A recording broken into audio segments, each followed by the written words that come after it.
ये बैठक होगी।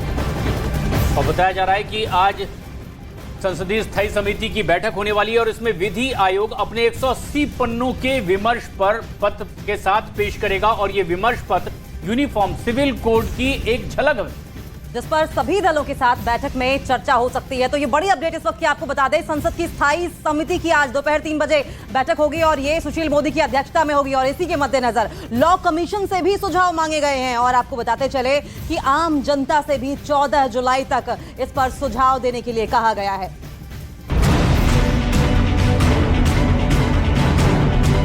एक देश एक विधान देश में आज की तारीख में सबसे बड़ा मुद्दा बन गया है। केंद्र सरकार यूनिफॉर्म सिविल कोड में बहुत तेजी से आगे बढ़ रही है और इसी से जुड़ी एक अहम बैठक आज दिल्ली में होने वाली है। कानून और न्याय पर संसदीय स्थायी समिति की बैठक होगी। बैठक की अध्यक्षता राज्यसभा सांसद सुशील मोदी करेंगे। बैठक में सभी राजनीतिक दलों के 31 सदस्य शामिल होंगे। 9 सदस्य राज्यसभा से और 22 सदस्य लोकसभा से हैं। बैठक में विधि आयोग की 180 पेज की रिपोर्ट पेश होगी। यूसीसी पर विधि आयोग ने 180 पन्नों का विमर्श पत्र तैयार किया है। विमर्श पत्र में यूनिफॉर्म सिविल कोड के बारे में बताया गया है। इस विमर्श को सभी दलों के प्रतिनिधियों के सामने पेश करके उस पर चर्चा करने का मकसद यही है कि एक बार ड्राफ्ट तैयार करने से पहले विधि आयोग के अनुसार ये देखा जा सके कि यूनिफॉर्म सिविल कोड पर किस दिशा में आगे बढ़ा जा सकता है। इससे पहले 22वें विधि आयोग ने सामान्य नागरिक संहिता पर आम लोगों से सुझाव मांगा था और मंगलवार तक विधि आयोग को करीब 8.5 लाख सुझाव मिले हैं, जिस पर विधि आयोग से भी बैठक में सवाल किए जाएंगे। इसके अलावा पर्सनल लॉ पर भी पार्लियामेंट्री स्टैंडिंग कमेटी बात कर सकती है। जहाँ तक कमेटी की बात है तो कमेटी में तो सभी पार्टी के लोग हैं और वहाँ पर इस पर डिस्कशन होगा। 3 जुलाई को आवश्यकता होगी तो बाद में भी मीटिंग होगी। बाकी इस कमेटी की बैठक का अलग अलग दलों के से कोई संबंध नहीं। बाकी मेरा व्यक्तिगत कोई अगर आप पूछिएगा तो मैं अपनी बात बोल सकता हूँ, लेकिन जो कमेटी की मीटिंग है वो तो नॉन पॉलिटिकल होती है और उसमें सभी दलों के लोग रहते हैं। हालांकि यूनिफॉर्म सिविल कोड के मुद्दे पर अलग अलग दलों की राय अलग अलग है। विपक्ष इस मुद्दे पर एकजुट नहीं है। कुछ दल यूनिफॉर्म सिविल कोड का विरोध कर रहे हैं, कुछ ने अभी तक अपनी स्थिति स्पष्ट नहीं की है और कई इसके समर्थन में आवाज उठा चुके हैं। लिख कर दिया कि मुखालिफत करते हैं, हम यूसीसी की मुखालिफत इसलिए करते हैं। यूसीसी की बात कर रहे हैं। आज महंगाई क्या खत्म कर दी इन्होंने, तो इसलिए जानबूझ करके बहस छिड़े, जो बुनियादी सवाल है उन पर बहस नहीं हो। और यदि भाजपा सरकार ऐसा कुछ करती है तो तब फिर हमारी पार्टी इस मामले में अपना कोई सकारात्मक रुख अपनाएगी, वरना हमारी पार्टी इसका विरोध करेगी। एक तरह से राजनीतिक घमासान मचा हुआ है और आज की इस अहम बैठक के बाद ये सामने आ सकता है कि यूनिफॉर्म सिविल कोड पर विधि आयोग का अनुमोदन क्या है। यानी 20 जुलाई से शुरू होने वाले संसद के मॉनसून सत्र में जिस यूनिफॉर्म सिविल कोड पर बिल के आने की संभावना जताई जा रही है, उसकी एक झलक मिल सकती है।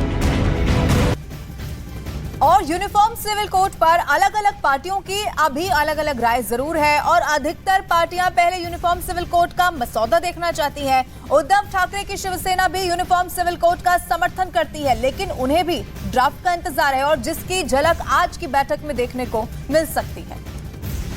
पहले ड्राफ्ट तो आने दो। आज तो पहली मीटिंग है यूसीसी की। जब तक हमारे सामने ड्राफ्ट क्या है, किस प्रकार से कानून बनाना चाहते हैं, क्यों बनाना चाहते हैं, उसका उद्देश्य क्या है, पॉलिटिकल है, कॉन्स्टिट्यूशनल है या सोशल जस्टिस का कोई मुद्दा है उसमें लोगों के लिए, समाज के लिए, वो देखा जाएगा और निर्णय लिया जाएगा। तो वहीं समान नागरिक संहिता पर समाजवादी पार्टी ने अपना स्टैंड क्लियर करते हुए साफ कर दिया है कि वो यूसीसी के विरोध में है। लेकिन समाजवादी पार्टी का गढ़ माने जाने वाले इटावा में मुस्लिम समुदाय के लोग यूसीसी का समर्थन कर रहे हैं। कहा कि सरकार ने सुझाव मांगा है, लोग अपना सुझाव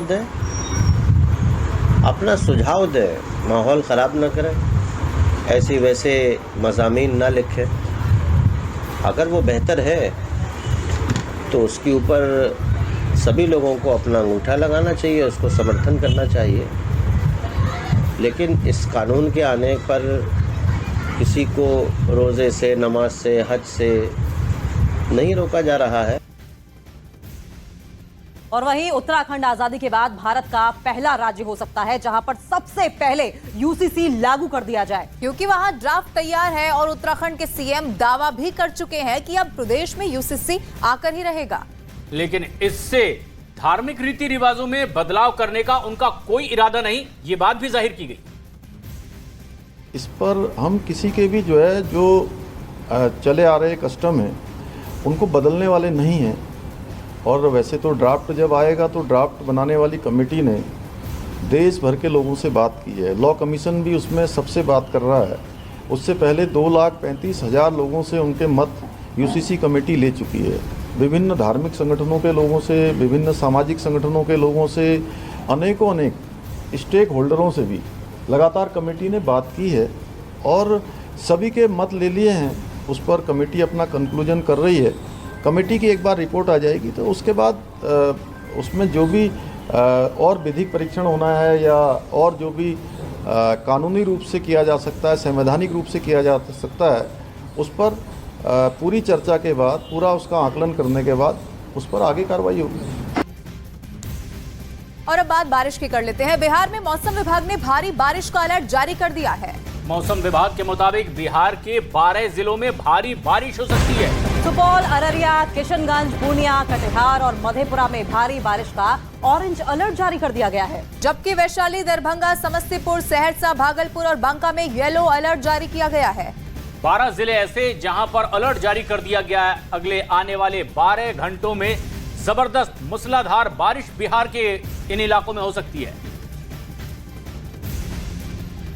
तो बिहार के 12 जिलों में भारी बारिश का अलर्ट जारी कर दिया गया है। कहीं कहीं तो रेड अलर्ट जारी किया गया है, जहां पर सिचुएशन खराब होने की वार्निंग पहले ही एमईटी की ओर से दे दी गई है। वहीं 6 जिलों में बारिश का ऑरेंज अलर्ट भी जारी किया गया है। तो यानी कि बिहार इस वक्त मूसलाधार बारिश की चपेट में आने का खतरा बिहार पर मंडरा रहा है। और ऐसे में आपको बताते चले कि लगातार लोगों से इस बात की भी अपील की जा रही है कि उफनते नदी नालों से दूर रहा जाए।